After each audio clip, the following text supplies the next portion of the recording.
అతని ఎదుట సరైనదిగా కనబడు మార్గం కలదు. అయితే తుదకు అది మరణమునకు త్రోవ తీయను. ఏమిటంట వాక్యం ఏం చెప్తుంది వాడికి? చెప్పండి, ఏం చెప్తుంది?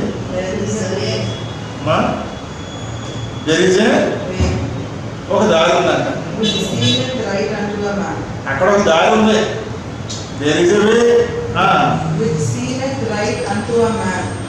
అది చాలా అందంగా కనపడుతుంది, విశాలంగా కనపడుతుంది, చాలా చదునైనదిగా కనపడుతుంది, చాలా తేలికగా కనపడుతుంది.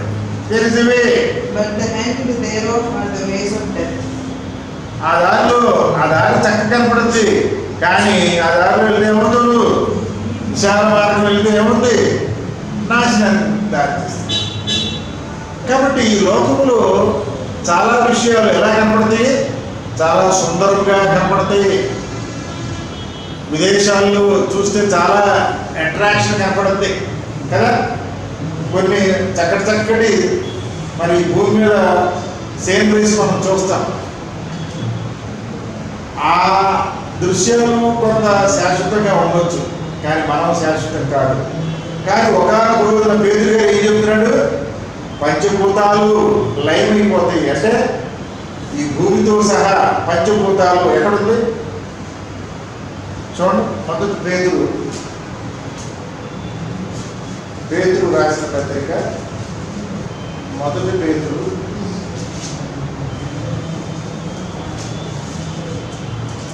మొదటి పేతురు రెండవ పేతురు 11-12 తెలుగులో చదవండి, తర్వాత ఇంగ్లీష్ చదవండి. తెలుగు చదవండి. మొదటి పేతురు 3వ అధ్యాయం 11-12. మొదటి పేతురు రెండవ పేతురు.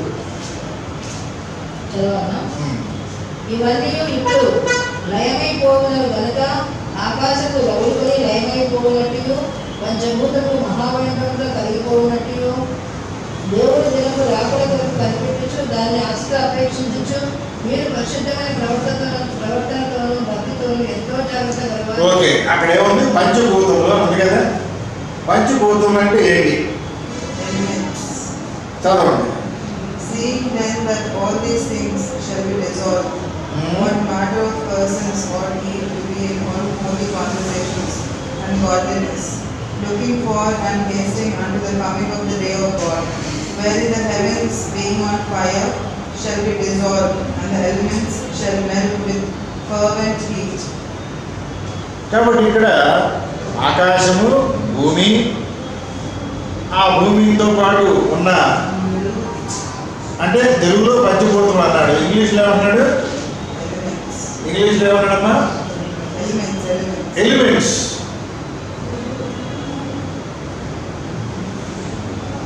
The elements shall melt with fervent heat. కాబట్టి ఆ భూమి మీద ఉండే సమస్తం కూడా కాలిపోతాయి అని చెప్తున్నాడు.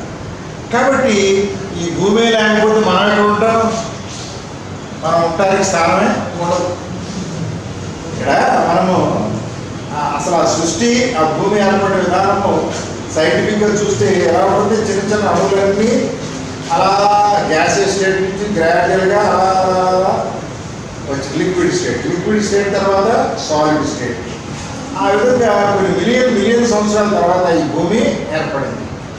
మళ్ళా ఇదేమైపోతే ఇది కాలిపోయినప్పుడు, భూమి మొత్తం మీద అగ్ని పడినప్పుడు ఏమవుతుంది? ఇది కాలిపోయి మళ్ళా చిన్న మరి పరమాణువులాగా, ఆటమ్స్ లాగా విడిపోతాయి. అవి వెళ్ళిపోతాయో అంటే భూమి కనపడదు ఒకప్పుడు. కాబట్టి పాపము మరియు మరణము మానవ జీవితంలోకి ఎలా ప్రవేశించాయి? సొంత ఆలోచనల వల్ల. ఆదాము హవ్వలు దేవుని యొక్క ఆలోచనల్ని, మాటలు వినకుండా అపవాది మాట వినడం వల్ల ఈ నాశనం అనేది వచ్చింది. లేకపోతే మనకి శ్రమలు ఉండేవి కాదనమాట. కాబట్టి స్వేచ్ఛ లేదా స్వాతంత్రం అనేది పుట్టుకతో వంశానుగతంగా సంక్రమించిన పాప స్వభావము. ఆదాము హవ్వల నుంచి మనందరికీ ఏమొచ్చిందండి? స్వేచ్ఛగా జీవించాలి. పిల్లలు కాస్త పెరిగిన తర్వాత ఏం చేస్తారు? They behave independently. వాళ్ళు సొంతగా ఏదో ఒకటి చేయడానికి ప్రయత్నం చేస్తారు. కాబట్టి మన జీన్స్లోనే అది ఉందంట. చాలామంది పిల్లలు 2 రకాల స్వభావాలు, ఘోరమైన స్వభావాన్ని కలిగి ఉంటారు. 2 రకాల స్వభావాలు. ఒకటి ఏంటంటే స్వభావ సిద్ధమైన లేదా సహజ సిద్ధమైనది, న్యాచురల్. రెండోది ఆశించిన సంఘటన, అంటే ఎక్స్పెక్టెడ్ అకరెన్స్. బాగా గమనించండి, పిల్లల్లో సాధారణంగా 2 రకాల స్వభావాలు ఉంటాయంట. ఒకటి న్యాచురల్ టెండెన్సీ, రెండోది ఏంటి ఎక్స్పెక్టెడ్ అకరెన్స్, అంటే మనము ఊహించిన మార్పుతో జీవించడం. కాబట్టి ఇక్కడ తల్లిదండ్రుల యొక్క అభిష్టానికి వాళ్ళు వద్దు అంటారు. సాధారణంగా తల్లిదండ్రులు చెప్తా ఉంటే పిల్లలు ఏం చేస్తారు? నో అనే పదాన్ని ఉపయోగిస్తారు. ఆ విధంగా వాళ్ళు వాళ్ళ యొక్క స్వేచ్ఛ స్వభావాన్ని ఆ విధంగా కొనసాగించాలని కయ్యిలాగా కోరుకుంటారు. కాబట్టి ఇలాంటి వారసత్వ వైఖరి మొదటి తల్లిదండ్రులైన ఆదాము హవ్వల నుండి మనందరికీ వచ్చింది. ఆ స్వేచ్ఛగా పెద్దవాళ్ళు చెబితే వద్దు అనే మనస్తత్వము మనందరికీ ఉంది. ఇది ఈ స్వభావం ఏదైతే ఉందో పరలోకపు తండ్రికి విరుద్ధమైన స్వభావము. మన ఇష్టానుసారమైన ఆలోచనలు దేవునికి విరుద్ధమైనవనే విషయాన్ని మనం గుర్తించాలి. అయితే మనము ఆత్మీయంగా ఎప్పుడైతే తిరిగి జన్మిస్తామో మన యొక్క ఆలోచన విధానంలో, మన ప్రవర్తనలో మార్పు కలుగుతుంది. There will be a change of attitude.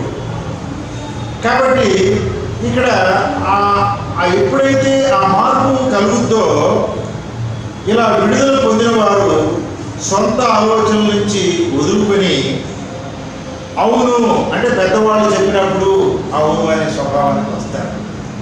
కాబట్టి ఇక్కడ మనము నో అనే స్టేజ్లో ఉన్నప్పుడు దేవుని యొక్క ఆ ఆజ్ఞకి నో అనే స్థితిలో నుంచి మనం మార్పు చెంది ఎలా రావాలండి? అవును అనే స్థితిలోకి రావాలి. అంటే ఎక్స్పెక్టెడ్ అకరెన్స్లోనికి రావాలి, ఆశించిన స్థితిలోనికి మారాలి. ఫిలిప్పీయులు రాసిన పత్రిక 2వ అధ్యాయము 13వ వచనం. Philippians chapter 2 verse 13. For it is God which worketh in you, both to will and to do of his good pleasure. చదవమ్మా. ఎందుకనగా మీరు ఇచ్చయించుటకును కార్యసిద్ధి కలుగజేసుకున్నటకును తన దయా సంకల్పం నెరవేరుటకై మీలో కార్యసిద్ధి కలుగచేయువాడు దేవుడే. కార్యసిద్ధి కలుగచేయువాడు దేవుడే. అంటే మనం అనుకున్నది జరగాలి అంటే ఎవరి ద్వారా జరుగుతుంది? మన జీవితంలో మనకు కావలసినవి నెరవేరాలి అంటే ఎవరు కలుగు చేయాలండి? సృష్టికర్త అయిన దేవుడే కలుగు చేయాలి. మొదట మనము ఈ విషయాన్ని అర్థం చేసుకోవాలి. ఏమంటాడు? For it is God which works in you both to do will and to do of his good pleasure. నీ ఇష్టం జరగాలి అన్నా, దేవుని చిత్తం జరగాలన్నా, రెండు కూడా దేవుని చేతిలో ఉంటాయి. మనం ఏది కోరుకుంటున్నామో అది జరగాలంటే కూడా అది దేవుడు నెరవేర్చాలి. దేవుడు ఏది చేయాలనుకుంటున్నాడో అది జరగాలంటే కూడా దేవుడే నెరవేరుస్తాడు. ఇప్పుడు తెలుగులో ఉన్న వచనాన్ని మళ్ళీ చూద్దాం. మీరు ఇచ్చేయించడానికి ఒకటి ఏమిటంటే, ఒకటి నెంబర్ 1, మీరు కోరుకునేదాన్ని జరగాలంటే, మీరు కోరుకున్నది జరగాలి అంటే, లేదా తన దయా సంకల్పము నెరవేరాలంటే, రెండు ఇక్కడ మళ్ళా చెప్తున్నాను.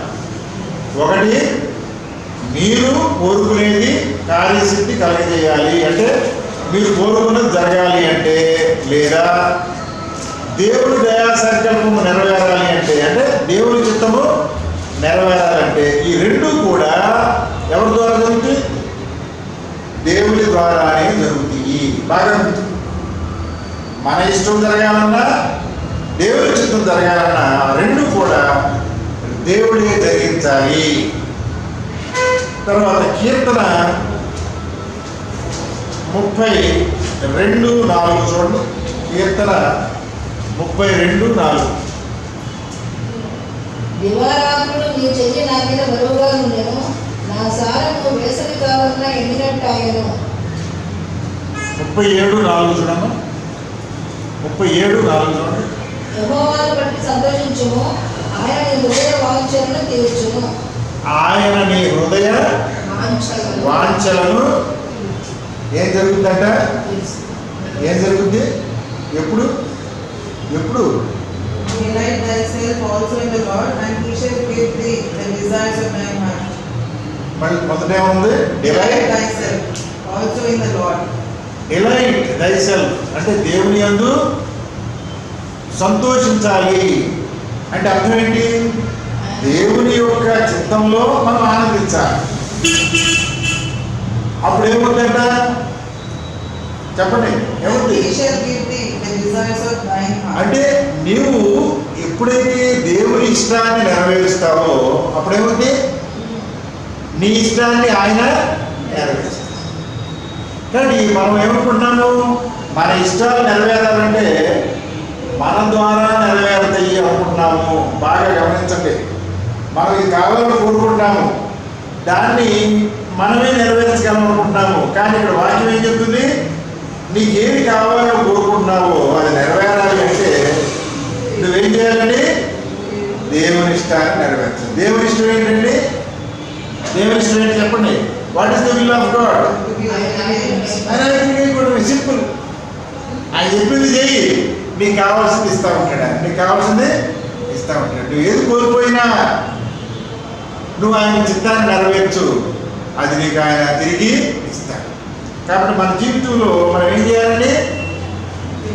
మనకు కావాల్సింది పొందడానికి మనము అనుదినము ప్రతినిత్యము దేవుని చిత్తానికి విధేయులుగా ఉండాలి.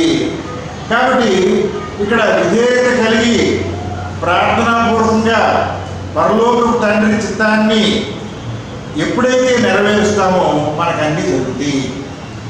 కాబట్టి అటువంటి వారు ఏం చేస్తారండి? స్వేచ్ఛా జీవితాన్ని విడిచిపెడతారు.